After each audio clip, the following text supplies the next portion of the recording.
په یو کلی کې یو هلک اوسېدو چې نوم یې احمد و. احمد لا ډیر واړه و چې د پلار سیوری یې له سر نه پورته شو. مور یې د خلکو په کورونو کې کار کوه او احمد یې په ډیرو سختیو رالوی کړو. احمد به چې کله جومات ته لاړو نو د کلي نورو ماشومانو به ورته کتل او په زړو جامو به یې پورې خندل.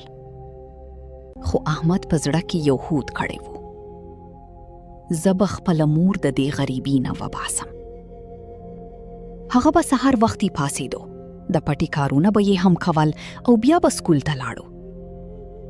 د ماسپښین نه وروسته به یې په بازار کې په یو دکان کې مزدوري کوله. کله کله به دومره ستړی شو چې په کتابونو به ورته خوب ورغلو. خو چې کله به یې د خپلې مور تڼاکي لاسونه ولیدل نو بیا به یې په جوش سره سبق شروع کړو. وخت تیرېدو. احمد په ډیر نیک نیت او مهنت سره تعلیم جاری وساتلو. خلکو به ورته ویل احمد دا کتابونه پرېږده، څه غټه مزدوري کوه. خو هغه به صرف مسکی شو او خپل کار به یې کوه.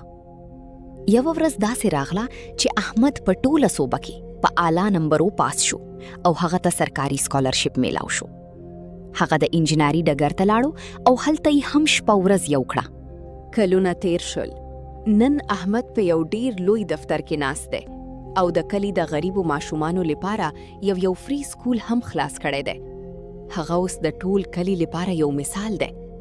کله چې هغه خپلې مور ته نوې جامې واخیستې او هغې ته یې په آرام سره د ناستي ځای جوړ کړو نو احمد ته ثابته شوه چې که نیت صفا وي او سړی محنت وکړي نو د یتیمۍ بېوسه‌توب هم د بریا مخه نشي نیولی.